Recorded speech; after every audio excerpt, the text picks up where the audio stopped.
Hello there, good afternoon, and welcome to Superscreen News at noon, reaching you live from Lagos, Nigeria. I am Blessed Omonose.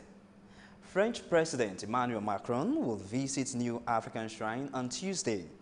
Permanent Secretary of Lagos State Ministry of Transportation, Taiwo Salam, will disclose these in a statement, appealed to Lagos residents for their cooperation, urging motorists to make use of alternative routes provided.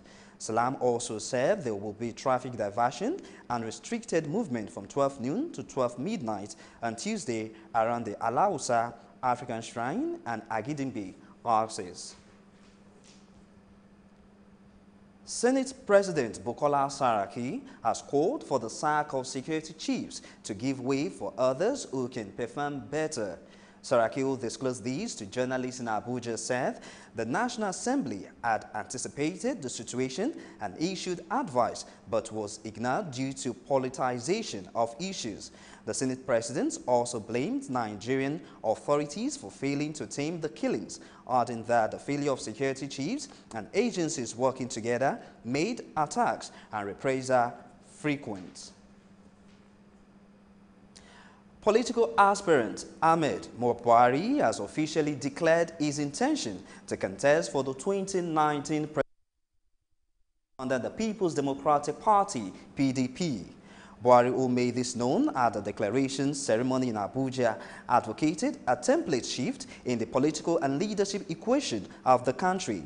He said the Nigerian electorate must see the 2019 general elections as affording them an opportunity to vote out all self-seeking politicians that have wrought on the ignorance of Nigerians in the past to rubbish the system. Buhari also advised members of the party not to lose sight and be mindful of the fact that the party needs a candidate like him. So many people have asked us, why Ahmed Buhari? I will try to let them understand that this is not an ambition, it's a vision. It is a vision we are prepared to take to the very end, and it's because of this vision that we have not failed. Tell anybody, with all the stolen resources they have, running a campaign for 2 years is a whole lot of job. But why has it been so simple for us? It's because we've done it collectively. We've allowed Nigerians to understand that we are the same, and that we will not allow those things that have always divided us: ethnicity, religion, social status, political party, ideological affiliations, gender, even age brackets divide us. We have come to understand that for us to succeed as a people, we will have to be united, because only united people can become a progressive people. Still on the 2019 election, the Independent National Electoral Commission, INEC, has raised an alarm over attempts by unscrupulous elements to clone permanent voters' cards, PVCs. INEC disclosed these in a statement by its Director, Voter Education and Publicity, Oluwole Osaze Uzer.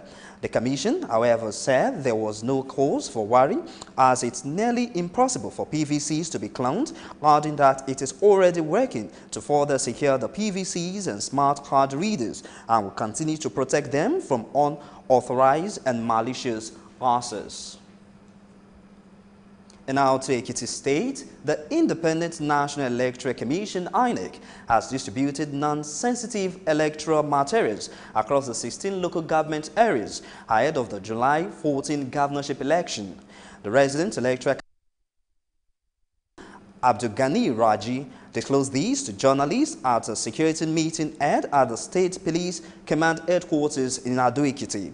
Raji said the sensitive materials will be distributed to the council areas 24 hours before the election is held. He also said INEC will be fair and transparent to all political parties, adding that the votes of the electorate will count at the poll. Reacting, Commissioner of Police Bello Ahmed assured that all security agencies are ready for the poll, noting that flashpoints in the state had been analyzed. Socio-Economic Rights and Accountability Project, SERAP, says plan by the federal government to share the $350 billion loot recovered from the late Sani Abacha is mistargeted and will not bring any benefit to the beneficiaries. Sarap will disclose these in a statement by Deputy Director Adali said National Social Safety Net Program and AASP President Buhari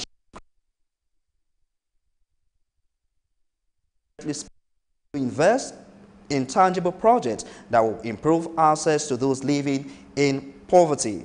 The group also said that distributing 5,000 to households will neither improve the socio-economic conditions of beneficiaries nor achieve the enduring values of a more transparent and robust system to manage recovered loot. And now to Lagos State. The Lagos State government has announced the eviction of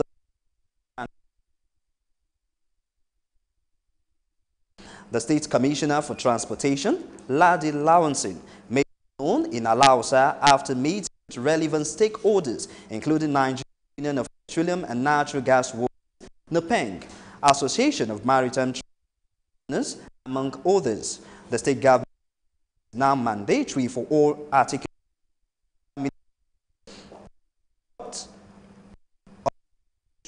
of Transportation's road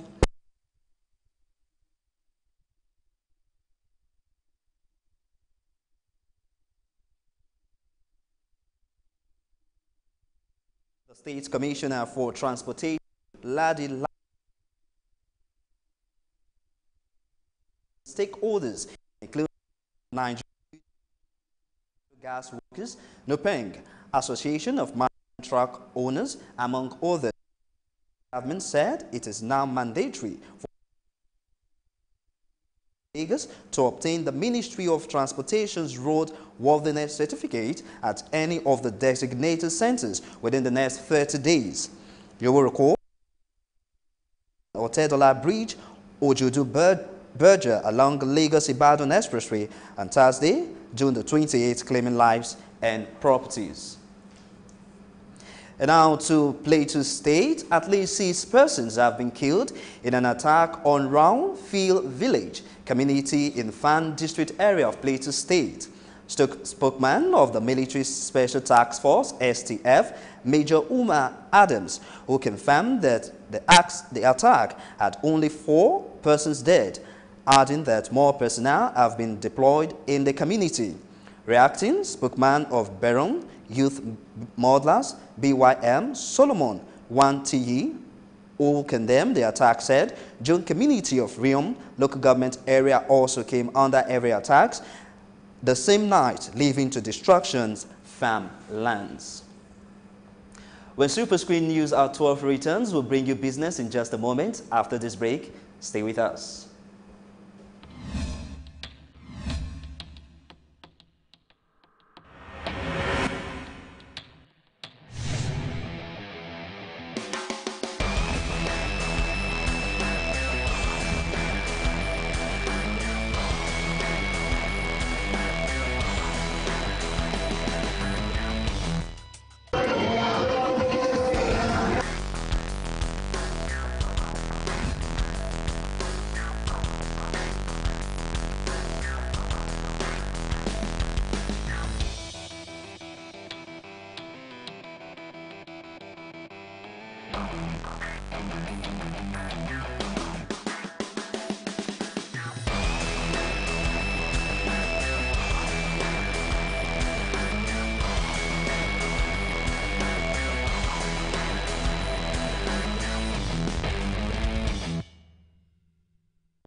Glad to have you back now to the world of business.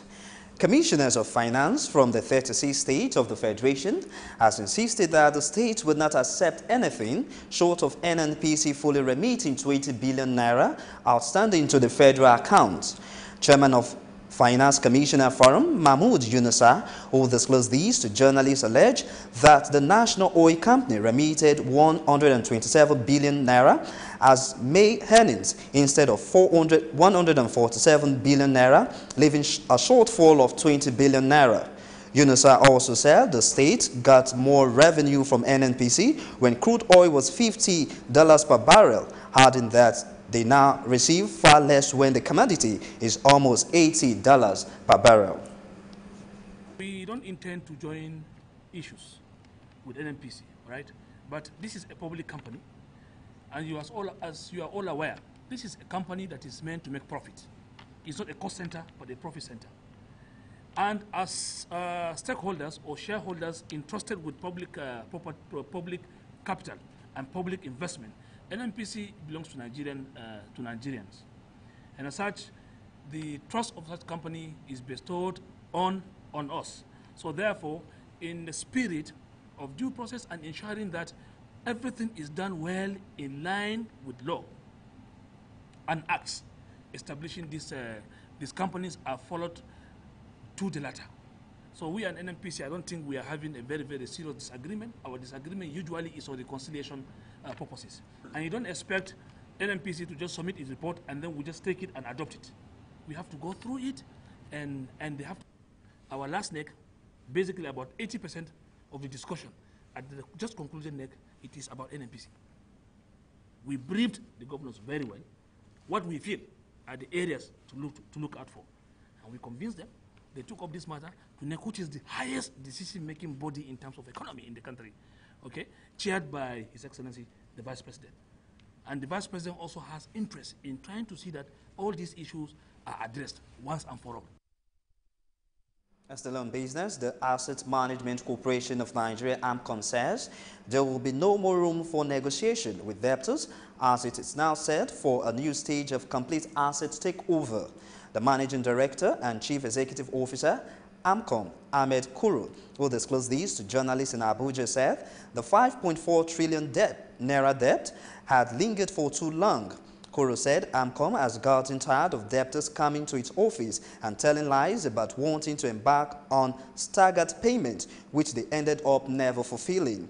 He also said most of the 5.4 trillion naira debt had been with the banks for 5 years before AMCON brought them over, adding that 7 years of its operations, the debtors are yet to pay.